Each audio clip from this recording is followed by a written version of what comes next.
Today we are here to discuss communalism, the spread or rise of communalism in India. Rather than moving into a lot of technical debate or from the perspective of theory, we will discuss it, the event-wise evolution of communalism. What is communalism and how it's developed, or how it develops everywhere else in the world, what's its experiences in India, and how we try to tackle, or we should have tackled it, and the other cases. The rise of, or what is communalism first? So communalism comes from the word community. It's obviously very similar and ironically very similar that community is the word which is behind the origin of communism. You will see in Europe there are various commune. Commune is like local government. We have panchayats, so they had communes. So even the word communism comes from community, and even the communalism comes from the community. However, in modern sense, communalism is generally considered as the tension between religious communities. So there are some words which becomes cliche. Cliche means they are not used in the original sense, but people generally use it. So we will also accept that yes, communalism means the religious tensions. So first thing I want to make it clear that if you will go to etymology, communalism means any two communities, they are fighting against each other. There are some understandings. I have told you earlier also we are taking it from the perspective of UPSC aspirant rather than giving some seminar to general audience. Otherwise, I would have explained a lot of more things. But when you will see communalism from the perspective of whatever being told to us, generally there is a confusion that communalism and religiosity are many a time considered same. Dharmikta means religiosity, and communalism means in Hindi of communalism is क्या कहते हैं उसे, based on religion. There is a word for communalism in Hindi. I have forgotten the word. If someone remember, so please type. Otherwise, communalism, religiosity is called dharmikta, and communalism is called क्या कहेंगे उसे? Whatever it is, I'll explain you what's the difference. Firqa parasti is a term of communalism in Urdu or Parsi. Firqa means hota hai, firqa comes from the word kafir, where I claim that other is kafir. So firqa is a bit of religious thing, it's not conflict, but let's move on. Hoga kuch bhi matlab. Sampradayikta, yes, is the right word. Sampradayikta is the right word. Samyavad is the word which was started by Subhash Chandra Bose, the best of fascism and communism. So when he added fascism and communism, he gave the term Samyavad, which is today used for communism in India. Sampradayikta. So dharmikta and sampradayikta, religiosity and communalism are two very different things. UPSC has asked a lot of questions about it. And generally in society, there is a lot of debate about it. First, let's understand it by example, then I'll try to put it in theory. If I am a teacher, I comes into my class having a tilak with a choti, and before my class, I pray to God. I have a small prayer with me. I may do it publicly, or I may have that prayer in my mind. Or even before the start of the class, I can write a Om or a swastik or 786 or cross or whatever. That is my religiosity. I am religious. I believe in my God. However, the moment I start class, I treat all my students as same. I try to help them as the best way I can. I make no different distinctions between my students. I help them in the best way I could. So I am a religious person, but not a communal one. Now, on the other hand, I may be someone who comes in all the British clothing, who do not take even the name of God, who comes and who tells about all the modernity and everything. However, in my class, I always make sure to know who are the students of my caste or my religion, who are the students who are of the other religion or caste. And then I try to distinguish between them. I try to send the notes to the student belong to my religion. In this case, we are talking about religion, or of my region. If I find some student from UP, I'll help them more. If I find some student belonging to my caste, I help him more. And I, outside my class or even in my class, I try to spread the wrong information based on my community or religion or whatever. I am not a religious person. I am a communal person.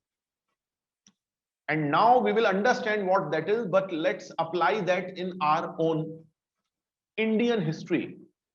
So the best example we can find is Muhammad Ali Jinnah, a wine drinking, a pork eating Muslim. You can never see the picture of Jinnah in a skull cap or wearing a pajama or even visiting a mosque. It's only during his political rallies he used to offer the namaz. A Shia who had no problem if you call him Sunni. The reason is his entire religiosity was absent. But when you will look at him, when you will look at his politics, it was absolutely communal. Likewise, you will find a lot of leaders, even present day I don't want to name, on both the sides of the spectrum, who had a lot of non-religiosity with them. If you will talk to them, they are English speaking, they are very sophisticated people. But they always keep an eye or talk, or their Twitter is always about a particular community or to spread the hatred. So religiosity and communalism are very different. Now, if we try to put it what this is, I'll start noting also, I'll make some, or I'll draw it, but understand by language that religiosity starts from the religion given to us by our parents or community. My mother taught me to offer Hanuman Chalisa when in childhood I was scared. Or my family may ask him to have some Surah Baqarah, or they can ask me to some ayat, if you are going to study Surah Iqra. Jo Iqra ayat hai, that will help you to study better. Prophet Muhammad got that ayat in the start of Quran, the first ayat was. So it will help you to get the knowledge of the word as Prophet has got. So these things are transferred to my family, that's religion. Religiosity comes from my family. And later, as the religiosity rises, person becomes inward looking. And the peak of religiosity is mysticism. Now, what is mysticism? The search of my own God and my personal relation with him. After, when I'll keep on becoming religious and religious, I'll start asking questions, skepticism, mysticism, that do my God really want to punish me so eagerly? If I miss one namaz or if I miss one aarti, what the God is who want me to take his name only? So a person becomes mystique and he's inward looking, he detaches himself from the world. So religiosity as increases, personal becomes inward looking, detachful. Now let's compare to communalism. So communalism as increases, personal becomes social and political. The height of communalism is politics, political, where he makes it clear for himself and for others, the solution of all the problems in society is the elimination of a specific group. If this group is eliminated from the society, it will solve all our problems. So he becomes outward looking, he becomes political. And later, the height of communalism is obviously the elimination of one group. And generally, it's not easy to eliminate the group. So we see violence, we see riots, even the warfare. So these are the two different streams. On one side, you will see communalism, and on one side, you will see religiosity. The last example I want to put, very current example, if you will go to Gurdwara in COVID crisis, or some temple or mosque run by most religious person. But when you will go there for oxygen, they will not ask your religion. They will never ask you where to go or are you Hindu or a Muslim or whatever. When you will go there, they will be the one eager to provide you oxygen or ambulance. So they are religious but not communal. Generally in our society, we are confused by religiosity and communalism. We think all the religious persons are communal and all the communal persons are religious. 90% of the time, it's not the same. Most religious persons are least communal and most communal persons are least religious. First thing. So from now on, we will not understand or we will not confuse between both of them. Next, how religion is developed. Sorry, how communalism develops. So generally, there are a lot of theory about this development of communalism. Bipin Chandra in his Indian Struggle for Independence also devoted 3 chapters to communalism. And there is a lot of literature. So we are going to understand it very simply. That there are generally considered 3 stages of communalism. Communalism has 3 stages.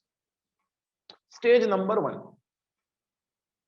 identification of an identity. If you try to put it in my case, so I have various identities. I am a male. I have a religion. Let's say Hindu. I have a caste.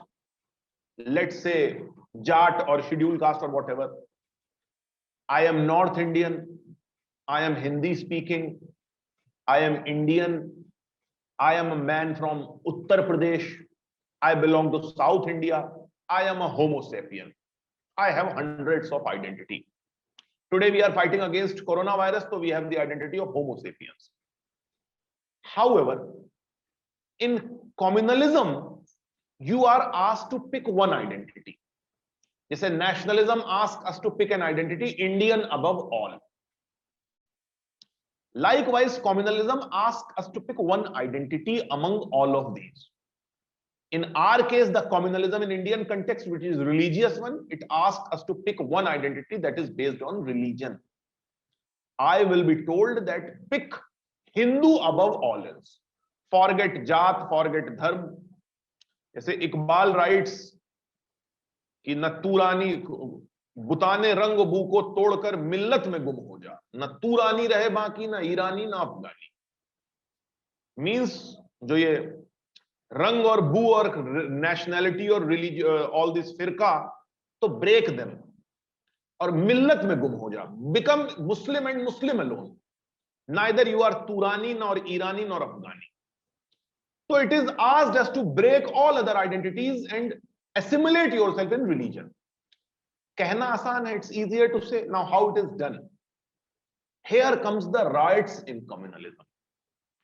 यहां पर दंगे काम आते हैं.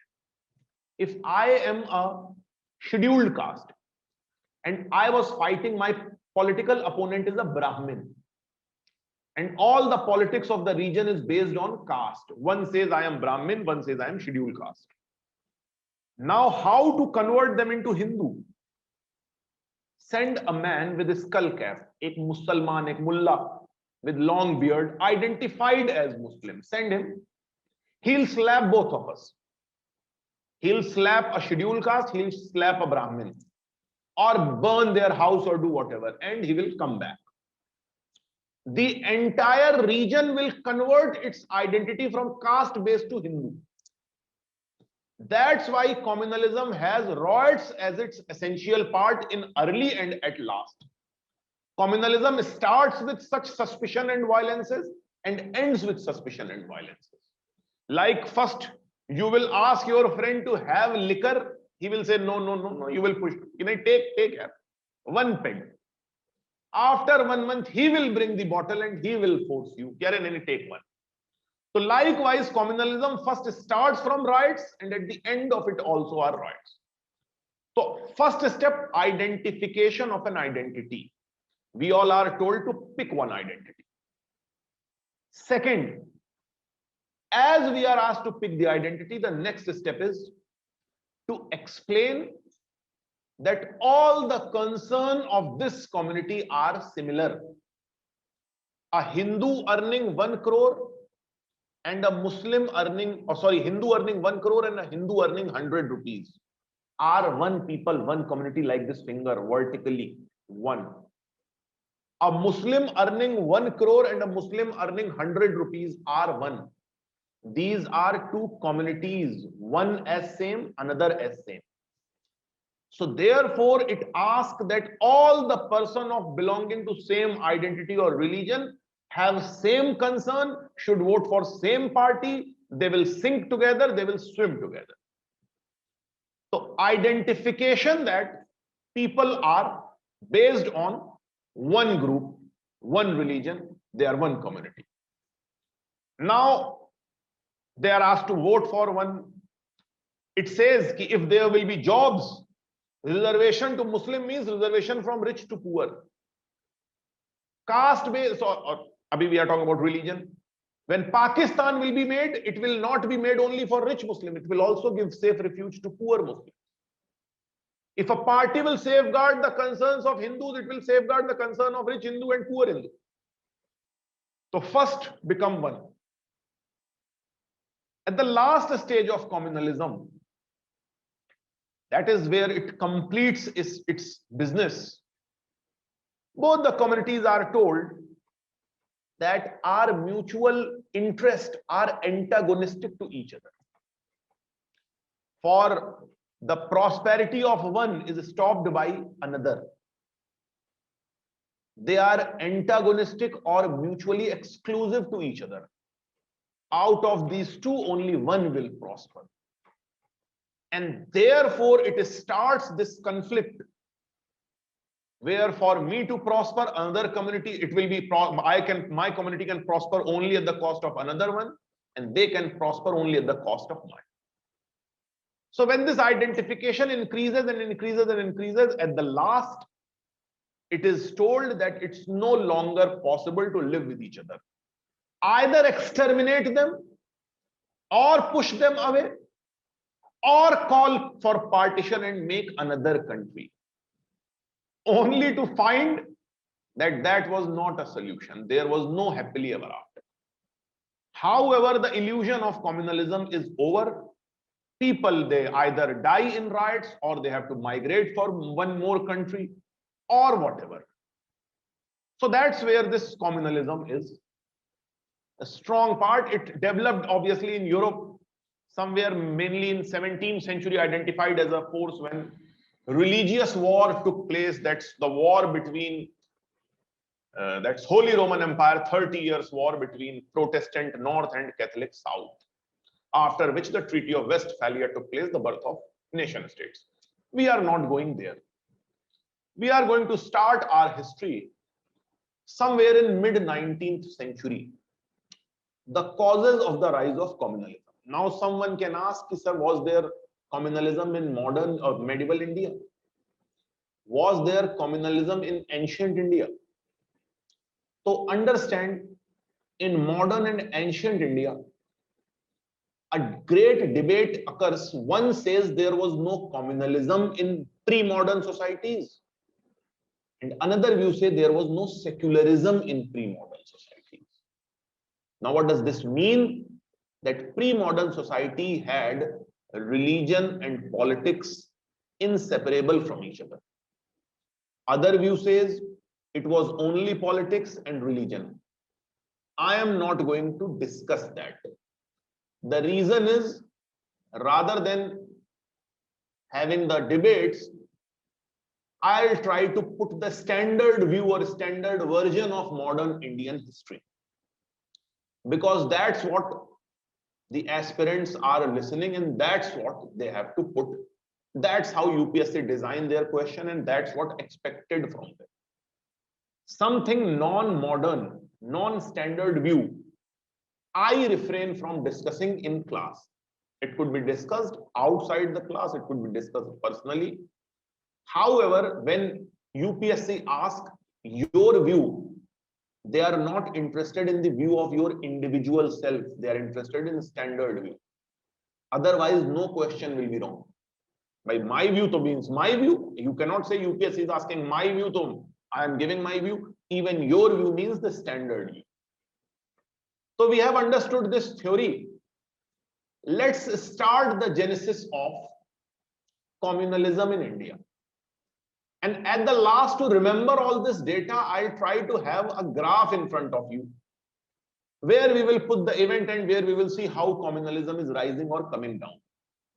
First, understand some factors. When British came to India, and in 19th century they started establishing themselves, there appeared the reform movements. Reform movements started by Raja Ram Mohan Roy among Hindus and by Sir Syed Ahmad among the Muslims. These reform movements soon converted themselves into revivalists. The reason is, while reforming, we go overboard. First, we criticize our own society, we burn our widows, sati system bad. People have accepted it. We stone our widows or stone our adulteress to death. Muslims will accept this. This is wrong. As the time passes, instead of simply criticizing the right thing, people start mocking the religion. Now, I am sure many doctors, because of their pride for India, will say Baba Ramdev today is not entirely wrong. He has all the rights to say that Ayurveda works. So it's pride for our culture and pride for our past that when criticism goes overboard, we move towards revivalism. We start saying our country was not so bad as you are saying. When you will see the Vedic age in Hindus and the time of Prophet among the Muslims, these bad practices were not present. Vedic age never had sati, it never had dowry, it rarely had polygamy. All the marriages were adult marriages. Brahmavadini, the female scholars, Gargi, Apal, Lopamudra, Ghosh. Gargi has even challenged Yagyavalkya, the greatest of the philosophers of his time. So these people say our society was not so bad. And they take pride in their own past, and some even go up to the extent to try reviving it. Dayanand Saraswati, Arya Samaj, where he started Shuddhi movement, reconvert Hindus back. In Muslim, Deoband and Barelvi movement. So both the sides try to revive their glorious past. In this revivalism, the communalism starts taking the baby step. The reason is only one society can be revived. Either you can revive it on the pattern, either you can bring Ram Raj, or you can revive Khilafat-e-Rashida. So in mid-19th century, these revivalist movements started mobilizing people around the religion. Adding to this politics was the urbanization. The British urbanization brought people to cities where there is lack of resources. Only some people can have those resources. Like today, you will see job reservations. Every marks sheet increases casteism in India. Although it serves 90% of the right things, but it brings the feeling of casteism. Likewise, when we come to our urban cities, road will be, there is only budget for one road. Either it will pass from a Hindu colony or a Muslim dominated colony. So therefore, urbanization and lack of resources increases the competition and people gather around their religious community. And third, our census. British tried census of UP in 1865. Then 1871-72, the census, the calculation of individual started. Europe has started this in 18th century. The main aim of census is to find what is the level of poverty, how many people are living where, what type of a scheme is better suited for a place, what religion, what place is dominated by which religion. We should not hurt the sentiment by our reforms. So these were the aims of census. But census also made clear that what's the exact population of India, in which part, how many people are living. Eastern Bengal, people were amazed to understand or know Eastern Bengal is Muslim dominated. In UP, there are 15% of Muslims, so on. So this increases the or this gave clarity what's our number. Say you must have heard that right-wing parties, Hindu parties today say by 2070 we will become Muslim-dominated country, or Muslims say that we are the minority and being crushed. We are 20% of the population. We have 4% of the jobs. Likewise. So this increases. Earlier communities only can make guess how many Hindus and how many Muslims. Now we know exactly. And then came Sir Syed Ahmad.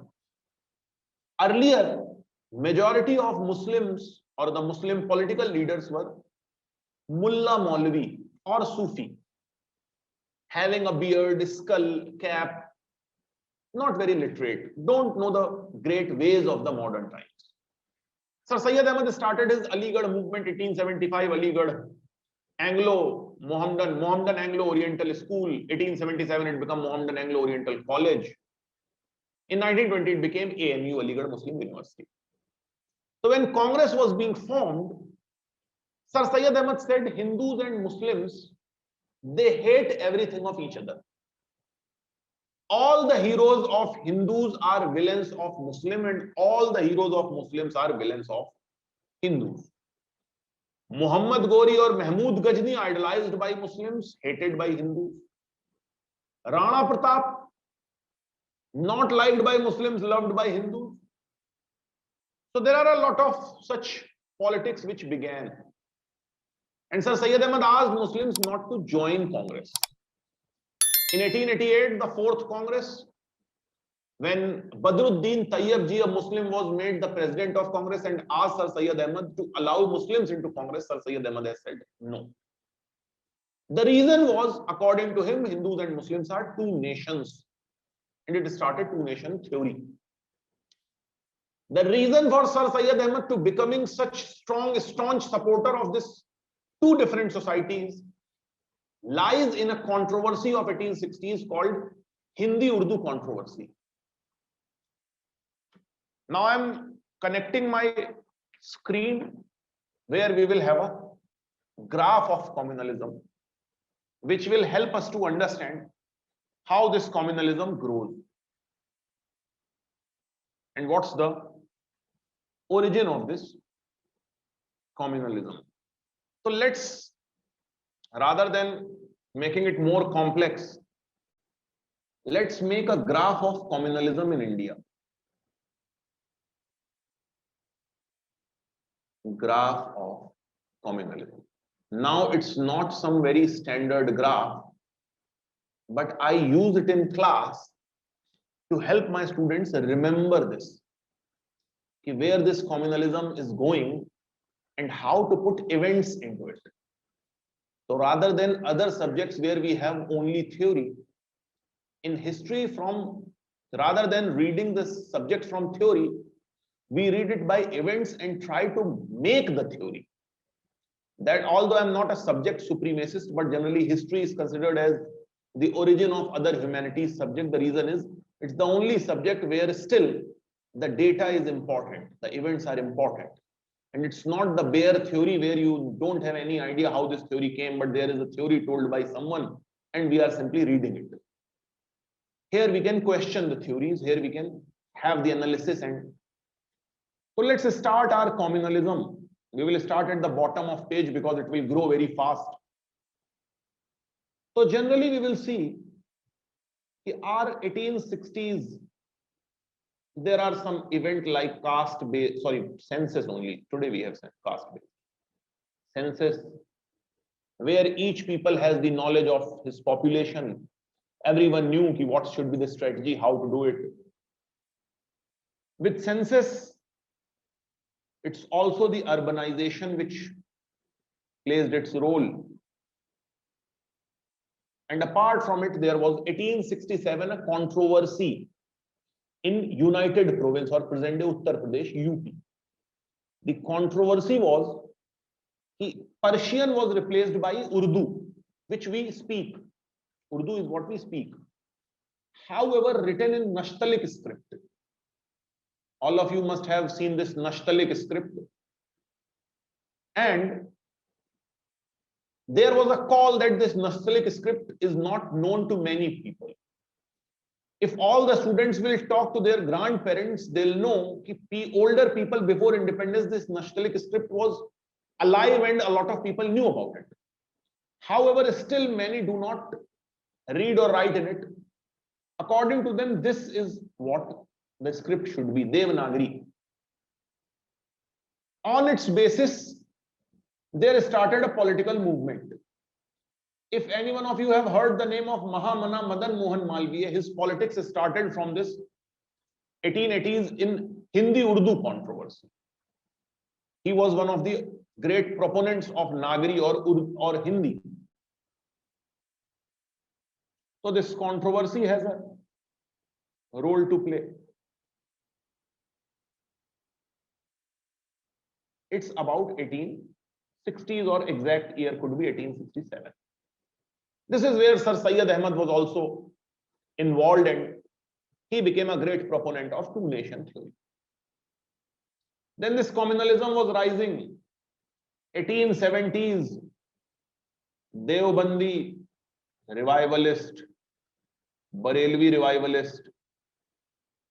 Later he will make Ahmadiyya or Qadiani, but he was also involved here, Mirza Ghulam Ahmad Qadiani. Arya Samaj and its Shuddhi movement.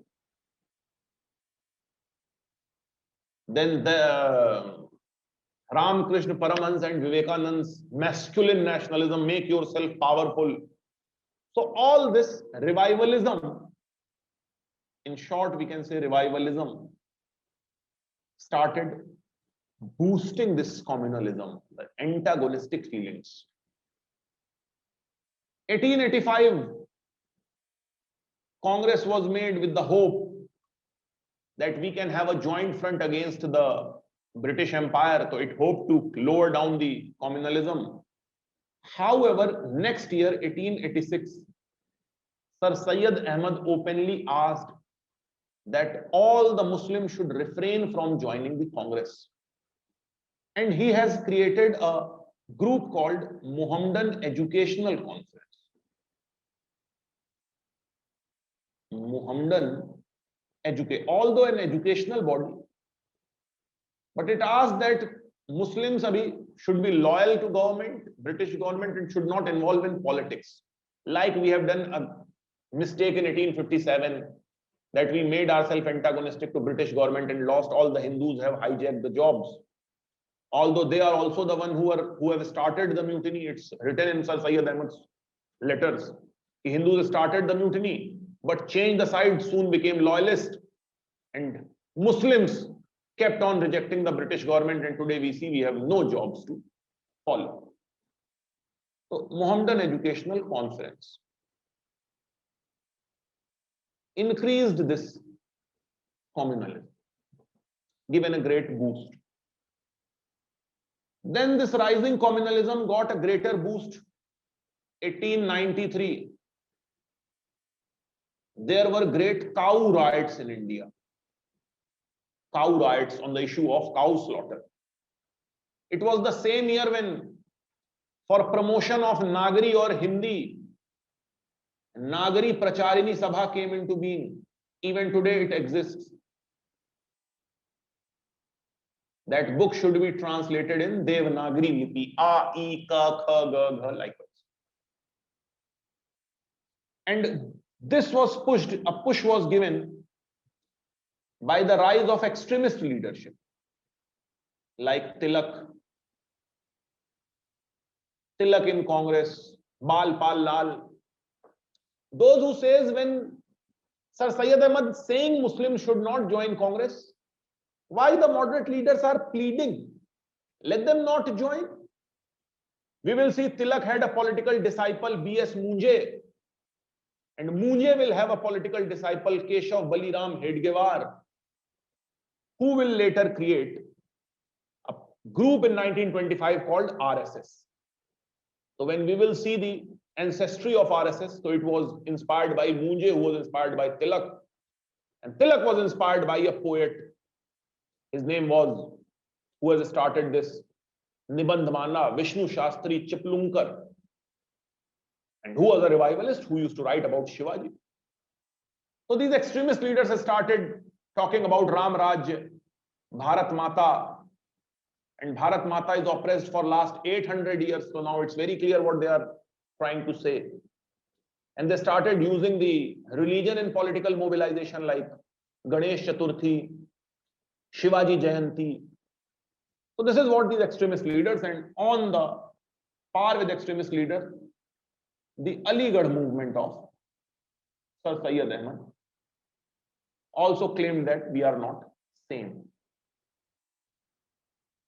This communalism was prospering, and Lord Curzon has done a master plan where he has identified that Bengal's eastern region, which is Muslim dominated, is less developed. Western region, which is Hindu dominated, is more developed. So he tried to bifurcate it, or he bifurcated. What tried? He bifurcated. Hindus have opposed it, whereas Muslims of Aligarh movement, they have said Hindus are opposing because they do not want Muslims to develop. They have supported the partition. So partition of Bengal has given a boost to our communalism. And on this basis, in 1906, Muslims said, for our safeguard, we need a party. So 1906, All India Muslim League was created. A bigger boost, a new boost given to the communalism in India. All India Muslim League. I could not see the comments. If I become invisible, so please do comment. Or if some problem appears, ठीक है. 1906 All India Muslim League appeared. And then this communalism was going on as the pace was. 1909, separate electorate was introduced. Let's take a minute to understand what this separate electorate is, why it gave communalism new heights in India. So if there is an assembly of 100 MLA and Muslim population in this state is 15%, I want to ensure that there must be 15 MLAs in assembly. There must be 15 members or 15 MLAs in assembly. How I'll ensure this? So today, we follow the system of reservation. We will declare 15 seats as Muslim seats. Only Muslim candidate will be over to fight the election. But separate electorate has said in 15 districts or 15 constituencies, I am using the word district, substantial Muslim population districts. It's not all or randomly chosen. 15 districts where Muslims are substantial. 2 MLAs will be elected. Rest 85 general seats, only 1 MLA will be elected. In these 85 seats, as we see today, there will be a single electoral register. Members will be elected and these members will be sent to assembly. A very simple thing. Now let's see what will happen in these 15 Muslim substantial population districts. There will be 2 separate registers or separate electoral rolls. One non-Muslim register where all the non-Muslim voters' name will be mentioned. And then there will be electoral roll where only Muslim voters' name is written. They will select their own MLA and they will select their own MLA among the candidates. If you enter to vote in a building or in a school, you will be asked, are you Muslim or non-Muslim? If you have said I am non-Muslim, you will be sent into a separate room. If you said I am Muslim, you will be sent into a separate room. Your name will be checked from the register. You will elect a member. Now, what's the problem in this? The problem in this system is, just wait a moment.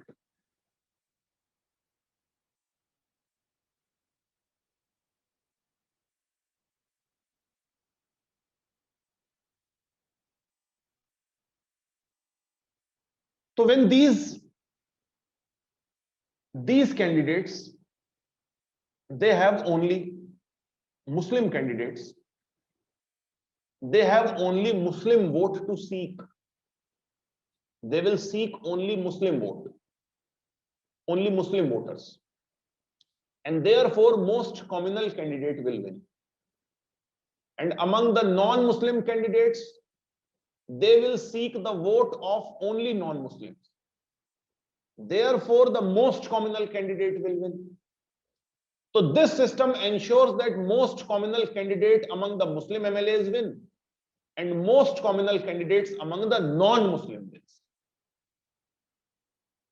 This is how we will send 15 non-Muslim MLAs and 15 Muslim MLAs. So out of 115 members, we will ensure around 15 Muslim MLAs. This system of separate electorate has ensured that communalism in India must prosper at higher pace. So out of these 115 members, we have ensured 15 Muslim MLAs, however, at the cost of communalism. Therefore, this separate electorate gave a great push to communalism. Communalism rise at a greater pace. Now as it started rising, however, in 1916, Congress and Muslim League during World War I, to present a joint front against government, has done Lucknow Pact.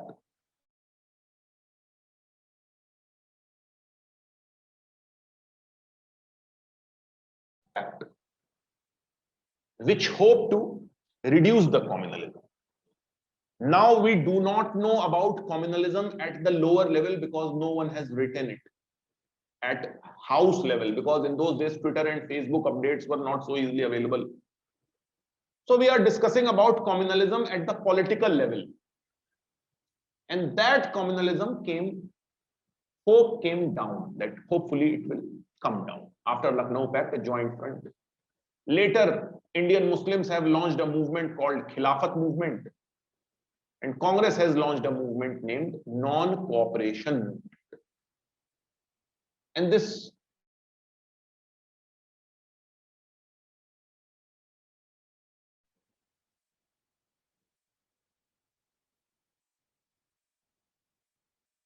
Khilafat non-cooperation movement further hope to take communalism down.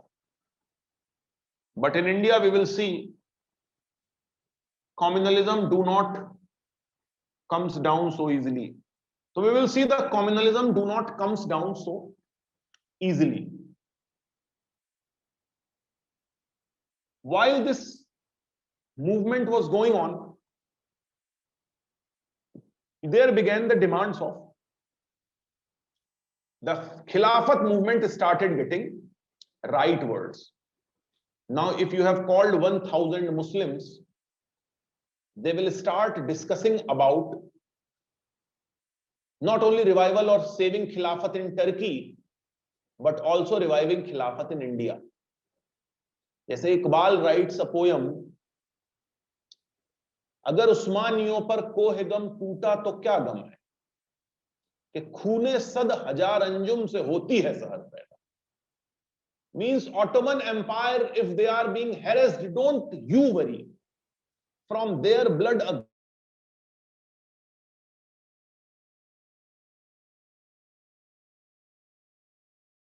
great तेरी, मेरे दरवेश खिलाफत है जहांगीर तेरी. Your aim should be to revive Khilafat. You don't have brains, don't apply your brain. Do this. On the other hand, among the Hindus appeared a right wing, like Hedgewar, even Savarkar, although in jail, he will return back. Madan Mohan Malviya, who will say, what's the need for Congress to support Khilafat movement? These Muslims, they never stood for our nationalistic cause. They are standing for a Turkey Khalifa. So where we hoped in 1920s that communalism will come down, it relaunched itself. And then in 1922, there were the great Mupla rebellion, which converts itself into Mupla riots, massacre, after which entire northern and central India comes into the grip of communalism. There were regular riots, Kohat riots 1924, then Nagpur riots, and soon after Nagpur riots, Hedgewar has created RSS in Nagpur, 1925. Hindu Mahasabha reorganized itself into All India Hindu Mahasabha. 1927 in Hyderabad city, a Muslim organization will be made, Majlis-e-Ittihadul Muslimin, MIM. So this communalism took it or relaunched itself. However, when it was going on, Simon Commission was called. All the parties unanimously rejected Simon Commission, being all British body, and it was sent 2 years before time because conservative government do not wanted Labour to send it. So due to British politics, conservative right-wing Tory government, they have sent all British conservative Simon Commission. After which Hindus and Muslims tried to create another joint effort like they have done in 1916 Lucknow Pact. So Simon Commission has tried to, or it has indirectly helped taking communalism down. Tej Bahadur Sapru has called all party meeting where Jinnah, Motilal Nehru and all other leaders they met, which is famous as Delhi Proposals. Delhi Proposals. This is where let's have our or bury down our differences. Let's create a joint front against British government. Motilal Nehru was given the task of making a constitution from the side of Indians. That will be known as Nehru Report.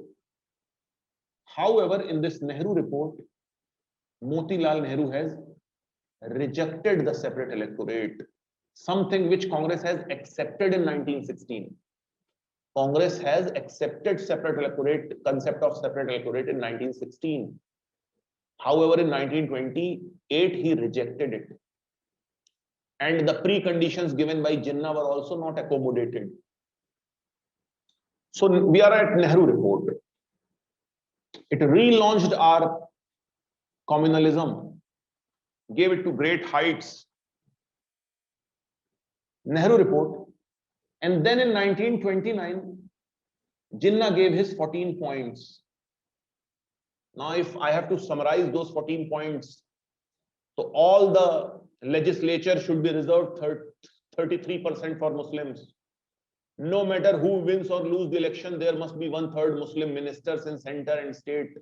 All the jobs must be 13% or 33% jobs must be reserved. There must be a new Muslim majority, Sindh province, and likewise. So obviously, it's like two types of people living in same country. In 1930, at Allahabad, Iqbal's Allahabad Declaration has called. I have a great interest in Iqbal, so I want to recite a poem. I think it won't be very non-academic. But I don't know how many of you can. अंजाम और है जम और साकी ने बिना की रवशे लुत्फ सितम और मुस्लिम ने भी तामीर किया अपना हरम और तहजीब के आजर ने तरशवाए सनम और इन ताजा खुदाओं में बड़ा सबसे वतन है जो पैरहन इसका है वो मजहब का कफन है. ये जो नेशनलिज्म ऑफ कांग्रेस इन ताजा खुदाओं में बड़ा सबसे वतन है. This nationalism of Congress is nothing but a new god, new idol they want to create. Do not fall on it. जो पैरहन इसका है वो मजहब का कफन है. The nationalism of Congress is nothing but कफन for the Muslim community. ये बुत के तराशीदाए तहजीब नबी है, गारत गरे काशान आए दीने नबवी है, बाजू तेरा तौहीद की कुव्वत से कवि है, इस्लाम तेरा देश है तू मुस्तफवी है. नजारे दैरी न जमाने को दिखा दे, मुस्तफवी खाक में इस बुत को मिला दे. The nationalism which is prospering under Congress, if you are the true Muslim, खाक में इस बुत को मिला दे, just blow it away. And therefore he demands for a separate state where he calls it. And this communalism further goes ahead. In 1933 January, Chaudhry Rahmat Ali gives it name of Pakistan, not a very momentous event. And then our communalism was going at regular pace. Came 1937 elections after the act of 1937 elections. And in this election, out of 1585 seats, Congress wins 707, makes ministry in 8 provinces. Muslim League torn apart, routed. Sindh province was create on their demand. 0 seats they could win in Sindh, not even a single seat.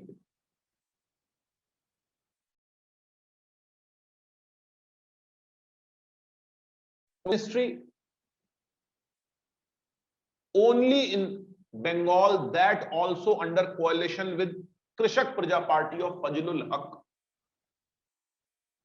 And there is a separate discussion which I am not going to do here. Ki they asked Congress to make a joint government, but Congress, the plan did not prosper. For some reasons, we will discuss it later. It will make class too hectic. I don't want to go there. Now, Muslim League has taken a lesson in it. Out of these 800 seats, the majority of seats Muslim League has won were in Muslim minority provinces, where Muslims were in minority. UP, Bihar, Bombay, Madras. Because there the fear of communalism was higher. Whereas they have fared very poorly in Muslim majority provinces. Sindh United Party has routed them in Sindh. Krishak Praja Party had bigger partner in Bengal. In Punjab, Sikandar Hayat Khan's Unionist Party, of which Sir Chotu Ram was also a member, defeated them in Punjab.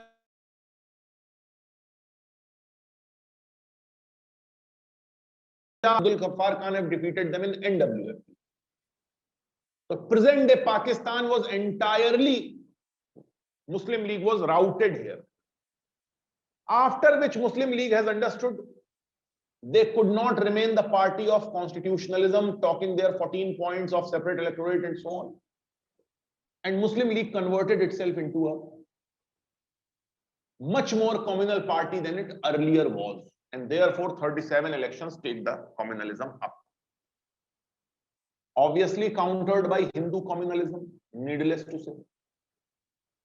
Then comes World War II, and everything was going at the same pace.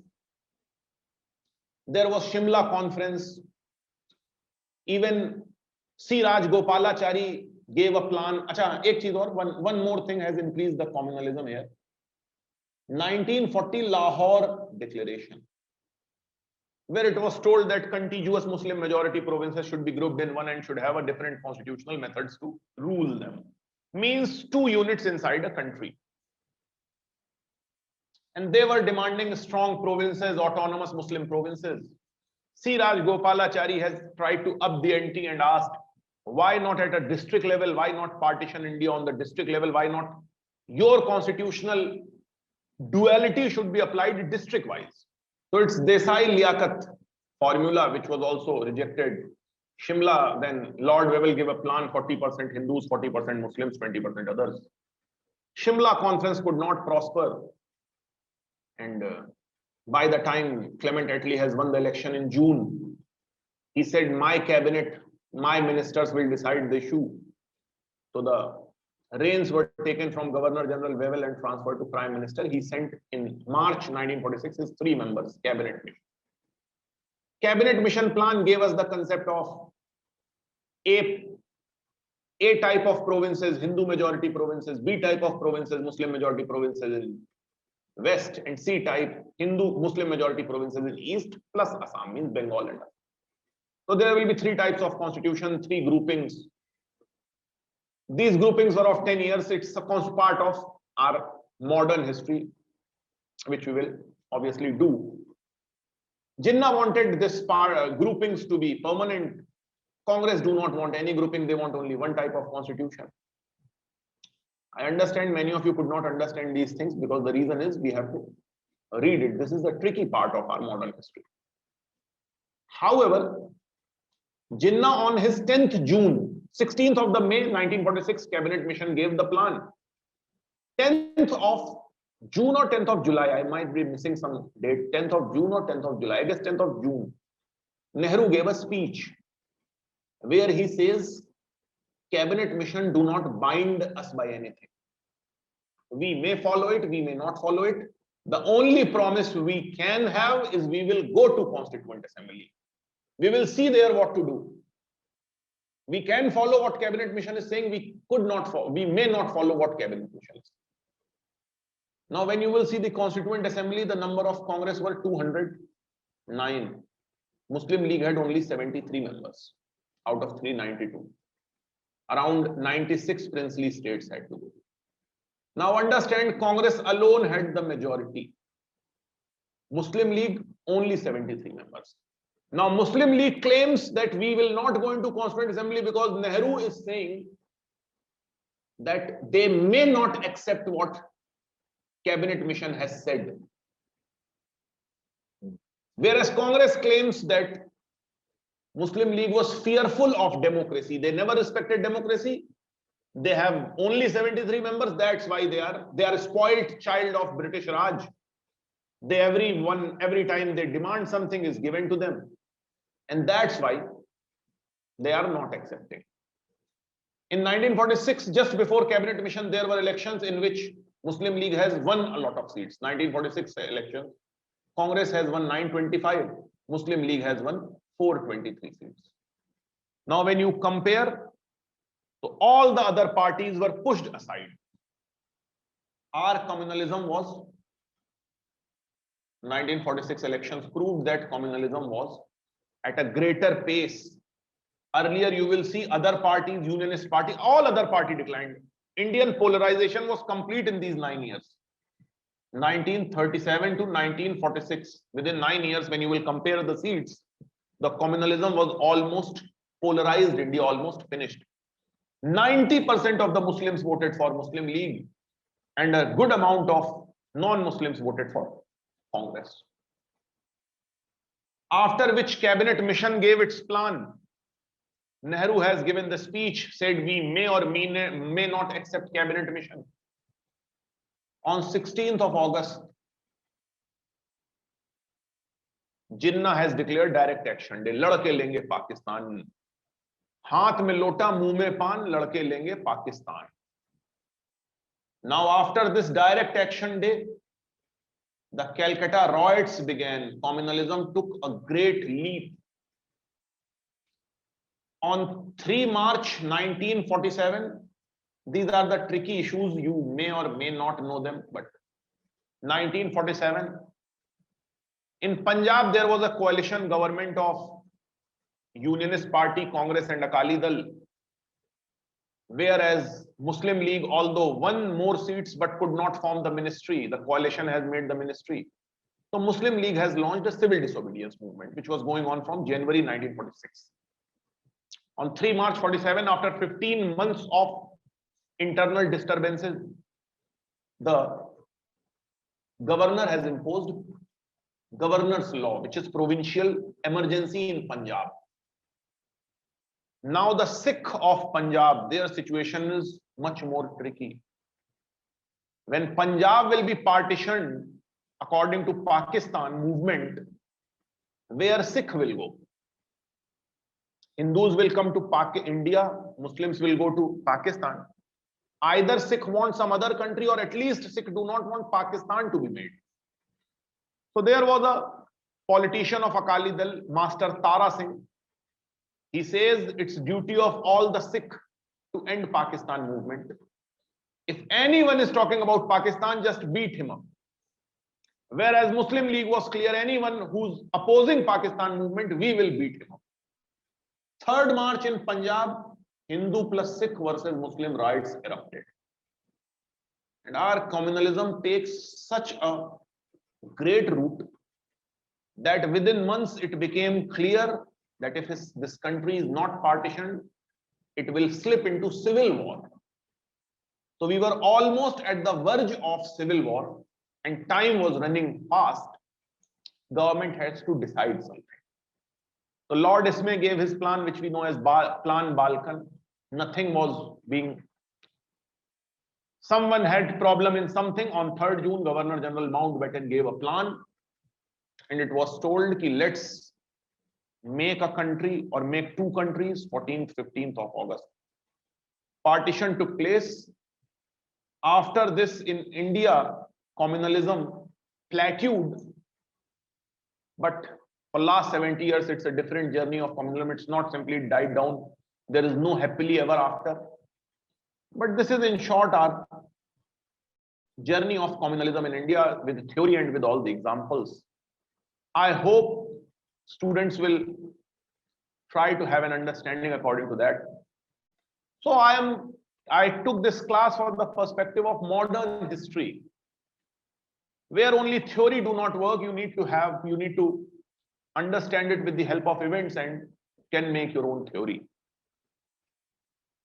So that's what this communalism is, and that's what it resulted in the partition of India.